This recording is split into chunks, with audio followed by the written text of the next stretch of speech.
Selamat sejahtera cikgu ucapkan kepada semua pelajar yang dikasihi.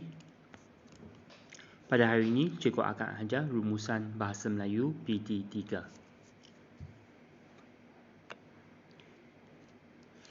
Okay, rumusan diuji dalam kertas 1, bahagian C kertas 1. Okay, jadi sini kita akan lihat dari segi pemakahan bagi rumusan. Okay, isi bagi rumusan, kita ada pendahuluan, isi, penutup. Okay, jadi jumlah markah bagi isi ada 10 markah, iaitu pendahuluan 2 markah, isi 6 markah, penutup 2 markah. Okay, markah bahasa bagi rumusan 5 markah, jadi jumlah keseluruhan rumusan 15 markah. Okay, teknik menjawab rumusan. Okay, jadi apa yang kita perlu kita perlu titik beratkan dalam bahagian ini ialah biasanya pelajar boleh menulis rumusan ini dalam 3 perenggan.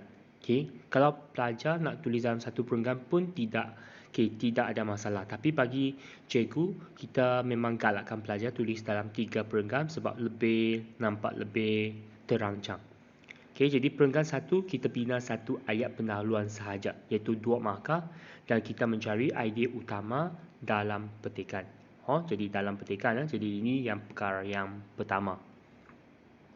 Perenggan yang kedua, kita akan tulis 6 isi tersurat dalam petikan. Jadi ada yang ini penting sebab sini 6 markah. Jika idea utama kesan, maksimum isi tersurat mesti 6 isi tersurat. Jadi kita mesti mencari idea utama dulu. Lepas tu kita cari isi tersurat dalam petikan. Perenggan yang ketiga, bina 1 ayat kesimpulan. Sini 2 markah. Cadangan kita akan tulis siapa dan harapan. Harapan sini biasanya kesan yang baik. Kita tak boleh kesimpulan ini tak boleh petik daripada petikan. Kita kena tulis sendiri. Ini adalah langkah demi langkah menjawab rumusan. Langkah 1, kita baca arahan soalan dan kita tentukan arahan yang penting. Nanti kita akan lihat bersama-sama. Langkah yang kedua, bacaan kali pertama kena pasti perkataan yang sukar difahami. Bagi langkah 2, bacaan kali kedua kena pasti isi utama petikan. Ini penting, kita mesti cari isi utama. Dan bacaan kali ketiga kena pasti isi-isi penting berdasarkan isi utama yang diberikan. Jadi ini adalah isi tersurat. Dan bacaan kali keempat untuk memastikan isi utama. Jadi kita kena pastikan isi utama kita betul. Jadi ini langkah yang sangat penting lah, langkah 2. Langkah 3, senaraikan isi utama dan isi-isi penting yang diperoleh. Dan sini kalau kita perhatikan, kehendak soalan iaitu isi utama. Itu ialah kehendak soalan. Isi-isi penting kita tulis 1 hingga 6. Dan langkah 4, selepas kita siapkan langkah 3, kita akan terus mula menulis, iaitu rumusan kita. Jadi sini kita akan tulis pendahuluan, iaitu petikan membincangkan apa isi utama kita. Kita akan tulis dalam perenggan pertama. Langkah 5, isi-isi penting. Kita gunakan penanda wacana supaya isi kita ada kesinambungan. Jadi sini kita boleh gunakan selain itu, seterusnya, di samping itu, tambahan pula, akhir sekali. Jadi kita boleh gunakan penanda wacana. Langkah 6, penutup. Penutup kita memberikan boleh gunakan penanda wacana seperti tegasnya, kesimpulannya, rumusannya. Kita boleh gunakan macam inilah. Jadi bagi cikgu, saya rasa memang cikgu galakkan pelajar tulis kesimpulannya. Cadangan pula, siapa yang bertindak dan apa yang perlu dilakukan. Ini lebih kepada cara lah. Tindakan kita, cadangan. Supaya ni kita gunakan kata hubung supaya ataupun agar, lepas tu ada harapan. Kesan baik daripada tindakan tadi.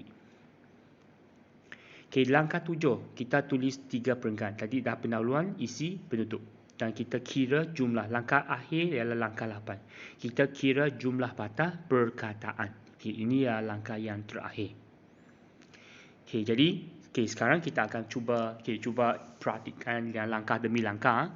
Jadi sini ialah petikan rumusan yang lengkap. Jadi apa yang perlu pelajar lakukan ialah langkah yang pertama di sini ialah pelajar perlu baca arahan soalan. Okey, kita baca. Okey, baca petikan di bawah. Okey, baca yang ni. Okey, kita kena tulis rumusan yang panjangnya tidak melebihi 100 patah perkataan. Okey, ini ialah arahan.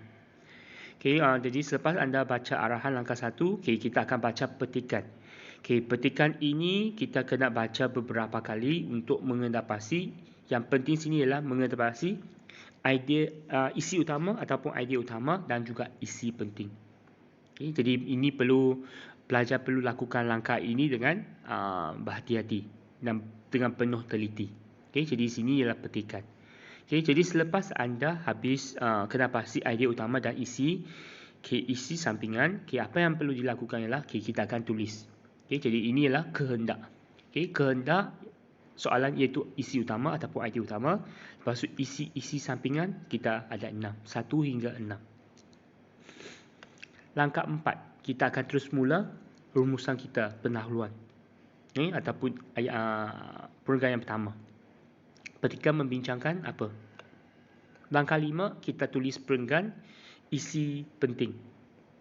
Okay, tadi dia dah cikgu berikan ini. Dan langkah 6. Kita akan tulis yang ini pula. Okay, kita akan tulis perkara yang sama, iaitu sini kita akan tulis kesimpulannya, cadangan, harapan. Okay, langkah 7, ini langkah yang belakang sudah. Okay, kita akan mula tulis rumusan dan juga jumlah patah perkataan. Okay, jadi itu secara ringkas bagi rumusan, iaitu topik PTPR kita pada hari ini. Jadi cikgu akan memberikan sedikit soal tugasan tentang rumusan. Okay, jadi itu saja topik kita pada hari ini. Sekian, terima kasih.